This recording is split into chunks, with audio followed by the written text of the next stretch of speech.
Les formes de l'amour. La première est l'attachement, al-alaqa, du cœur au bien-aimé. La deuxième est le désir, al-irada, qui est l'inclination du cœur vers son bien-aimé. La troisième est le tendre amour, al-sababa, qui est le soupir et l'aspiration du cœur, en ce sens que l'amant n'arrive plus à le posséder. La quatrième est la passion, el-gharam, c'est l'amour qui s'impose au cœur et ne le quitte plus. Voilà pourquoi le tourment de l'enfer est appelé gharam, parce qu'il ne quitte pas ses habitants. Dieu, qu'il soit exalté, a dit « Son châtiment est un malheur sans fin ». La cinquième, c'est l'affection, el-widad, qui est la pureté de l'amour et sa quintessence. D'ailleurs, el-wadoud est l'un des plus beaux noms de Dieu. La sixième, c'est l'amour éperdu, el-sharaf.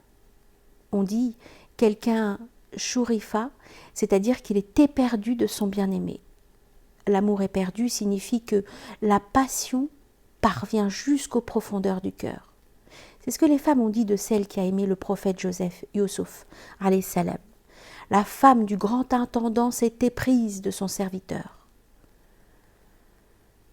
La septième, c'est l'amour pathétique, al-ishq, qui est la passion excessive. C'est dans ce sens qu'Ibrahim et Muhammad ibn Abd al-Wahhab interprètent le verset suivant. Ne nous charge pas de ce que nous ne pouvons supporter.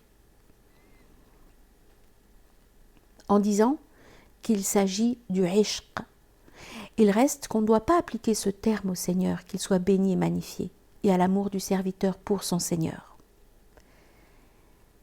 La huitième, c'est at-tatayum, qui est l'adoration et la soumission, car l'amour dompte et soumet le serviteur. La neuvième, c'est l'adoration, at-ta'aboud, qui est au-dessus de tatayum. Il s'agit de l'adorateur dont le cœur est possédé par le bien-aimé au point de n'avoir plus de pouvoir sur sa propre personne, car il est entièrement soumis à son bien-aimé. Ceci constitue la pleine réalité de l'adoration et de la servitude. La dixième, c'est l'amitié, el-khulla, qui est propre aux deux amis parfaits de Dieu, Ibrahim et Muhammad, que Dieu leur accorde la grâce et la paix, conformément au hadith en ce sens. Dieu m'a élu comme ami, comme il a élu Ibrahim comme ami. Si je devais choisir un ami sur la terre, je choisirais Abu Bakr comme ami, mais je suis l'ami du miséricordieux. L'auteur des Manazil dit « L'amour est un attachement du cœur placé entre l'ardeur et la familiarité. » Il veut dire que l'attachement du cœur au bien-aimé est un attachement doublé de l'ardeur de l'amant et de la familiarité.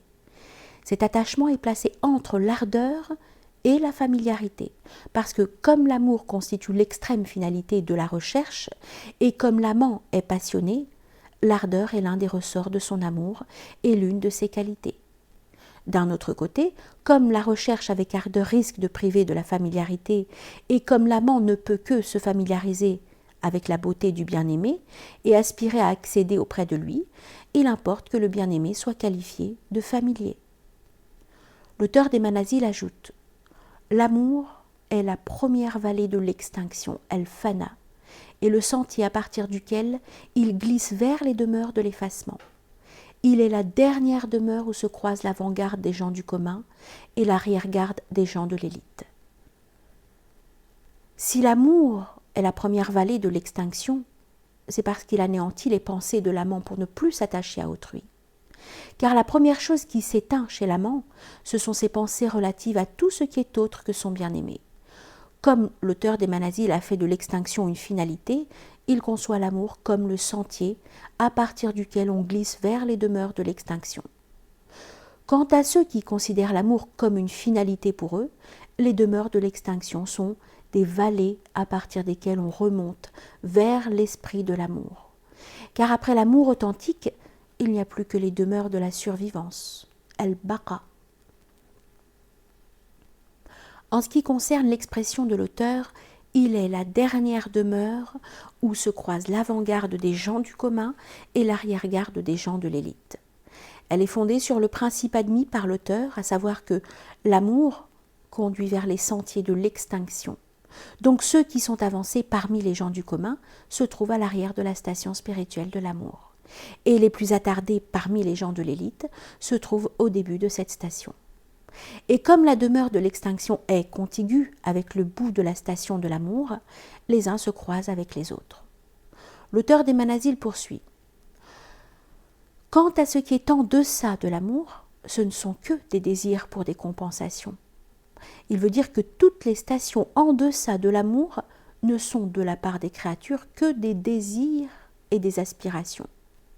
Quant aux amoureux, ce sont des serviteurs et des esclaves.